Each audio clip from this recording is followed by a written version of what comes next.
memang Nurul Jadid ini salah satu pondok pesantren yang sangat siap dan paling siap dengan apa? Dengan SOP yang begitu rigid. Jadi dengan ini apresiasi saya kepada Kiai Haji Zuhri Zaini. Gitu. Inilah waktu kita untuk berbenah diri, betul-betul melaksanakan protokol kesehatan dan PHBS sedisiplin mungkin. Saya akan coba untuk mengobrol bersama dengan Bupati pada malam hari ini terkait dengan tema kita tentang santri yang masuk ke pondok pesantren. Apakah ini merupakan bagian dari new normal yang telah dilaksanakan di Kabupaten Probolinggo? Nah, terkait dengan hal ini kebijakan siapa? Apakah kebijakan dari pemerintah Kabupaten Probolinggo untuk dapat memberikan akses yang baik begitu untuk santri dan santriwati masuk kembali ke pondok pesantren? Karena kalau kita melihat sistem pembelajaran yang ada di Jawa Timur sampai saat ini pun masih belum ada aktivitas yang kembali normal di sektor pendidikan. Sampai sejauh ini para siswa dan siswi yang ada di sekolah dasar, SMP dan juga SMA masih melakukan pembelajaran via daring. Apa latar belakang sehingga Bupati mengiyakan untuk memberikan spesialisasi kepada santri dan santriwati untuk masuk lagi ke pondok pesantren? Apakah tidak bisa secara daring? Ini tentu kewenangan Kemenak ya, pusat, kemudian Kanwil di provinsi. Nah ini yang memang sedikit menjadi dinamika, tetapi pada intinya pemerintah daerah siap untuk memfasilitasi dan membantu pondok pesantren dimanapun itu di wilayah Kabupaten Probolinggo untuk manakala memang keinginan pengasuh itu santrinya harus kembali dalam waktu yang sedikit. Hari Selasa kemarin kami dibantu oleh Polres, jajaran Polres dipimpin oleh Pak Kapolres, mengumpulkan secara perwakilan seluruh pengasuh pondok pesantren di wilayah Kabupaten Probolinggo, menyampaikan kondisi Kabupaten Probolinggo yang kalau di level Jawa Timur kami ini masuk pada zona orange, yang mana tingkat sebaran dan resikonya sudah di middle scale ya, tetapi tentu ada resiko di dalamnya. Karena kenapa? Karena santri ini tidak hanya dari wilayah Kabupaten Probolinggo, tetapi ada yang dari luar, bahkan ada yang dari luar negeri. Nah ini yang pemahaman itu yang kita sampaikan pada para pengasuh pondok pesantren. Itu kami pemerintah daerah telah memberikan panduan SOP yang rigid pada pondok pesantren, bagaimana tentu ini untuk melindungi semua. Bagaimana para pengasuh juga mampu secara ukur dan signifikan menekan sedemikian rupa resiko yang nanti tentu akan terbebani ya pondok pesantren, karena bisa kita bayangkan misalnya sekian ribu santri dalam waktu yang hampir bersamaan kembali ke pondok. Nah ini yang kan susah, apalagi kita tahu kalau pondok pesantren prinsip physical distancing itu sangat susah. Kami menyarankan untuk sebisa mungkin boleh mengembalikan santri ke pondok pesantren, tetapi ya barangkali ada kebijakan dari pengasuh misalnya secara bertahap. Seperti juga yang saya lakukan di sekolah kami, sekolah pribadi kami, Hati Boarding School. Lucunya itu orang tua itu sering telepon guru menanyakan kapan anaknya bisa kembali ke pondok.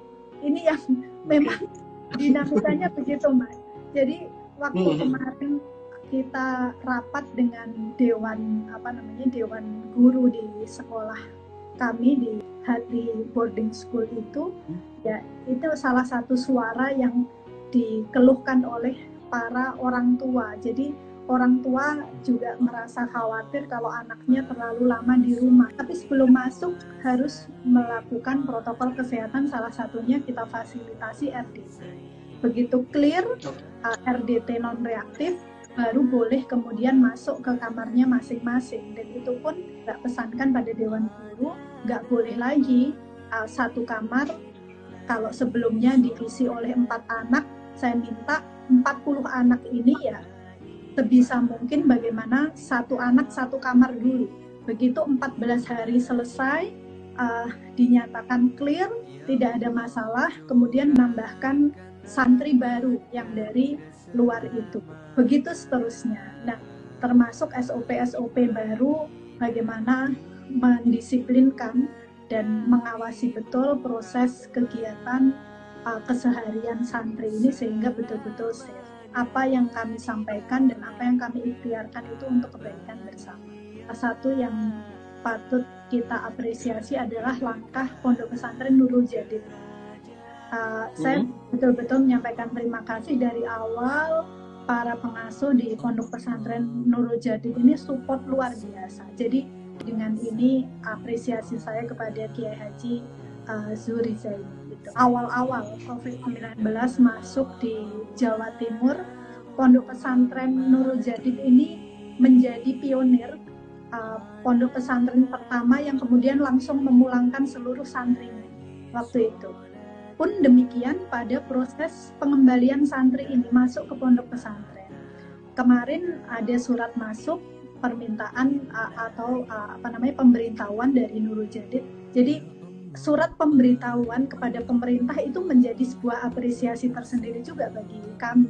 Pondok pesantren ini bukan meminta izin ya, tetapi bukan kewenangan bupati untuk dimintain izin, tetapi paling tidak memberitahu kepada pemerintah daerah bahwa ini loh, kami melakukan kegiatan pemulangan santri pada pondok pesantren. Nah, ini yang kemudian berhasil kita komunikasikan dan alhamdulillah hari ini kami memfasilitasi RDT.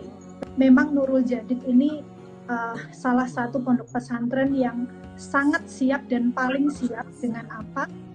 Dengan SOP yang begitu rigid. Baik, ini juga ada informasi berita begitu ya, bahwa ada santri dan santriwati di salah satu pondok pesantren, saya sebut namanya saja Genggong begitu ya, bahwa santri dan santriwati yang sudah pulang ini langsung dilakukan istilahnya lockdown Ibu ya, karantina dan tidak boleh keluar dari lingkungan pondok pesantren begitu. Nah, apabila ada pondok pesantren yang tidak dapat melakukan RDT atau pemeriksaan secara dini begitu, hanya mengukur temperatur tubuh, melihat dari segi kondisi kesehatan anak begitu. Nah, bagaimana ketahuan ini Bu ketika memang ada anak yang OTG dan ini juga cukup membahayakan dari lingkungan pondok pesantren itu sendiri? Nah, betul. Nah, itulah salah satu problematikanya. Jadi sehingga kenapa kemudian memang saya pikir pondok pesantren ini dan saya yakin para pengasuh pondok pesantren juga sangat memahami permasalahan ini. Jadi ya monggo bersama-sama dengan pemerintah daerah sesuai dengan SOP yang kita susun secara rigid itu betul-betul ditegakkan sehingga minimal mengurangi resiko. Nah, kemudian manakala ada santri yang misalnya kedapatan sakit, ya bagaimana harus segera diambil, memisahkan antara santri yang sehat dengan yang santri yang sakit sesegera mungkin, sehingga itu bisa mengurangi resiko wabah. Kita tahulah komunitas pesantren itu dengan komunitasnya yang begitu banyak, begitu luas, dan kalau dari sisi kepadatan ya sangat padat ya. Oleh karenanya kenapa kemudian wabah itu sering terjadi di pondok pesantren. Bukan kemudian saya mengatakan bahwa pondok pesantren itu tempatnya anak sakit, tidak, tetapi ya karena memang komunitasnya begitu banyak sehingga misalnya ada anak yang misalnya mengalami gatal-gatal satu, dan ini memang pengalaman pribadi kami. Kalau ada anak satu gatelan aja ya, sakit kulit gitu, semuanya menular ke flu kena lah semua. Kemudian ya penyakit-penyakit yang itu yang kayak diare lah segala macam itu. Jadi saya pikir ini juga menjadi momentum baik bagi kita semuanya, termasuk pondok pesantren dan kita semua lah, orang tua, semua manusia, untuk ya inilah waktu kita untuk berbenah diri. sering saya sampaikan, ini kan COVID-19 ini merubah peradaban ya. Jadi ini memaksa kita untuk memang betul-betul melaksanakan protokol kesehatan dan PHBS sedisiplin mungkin.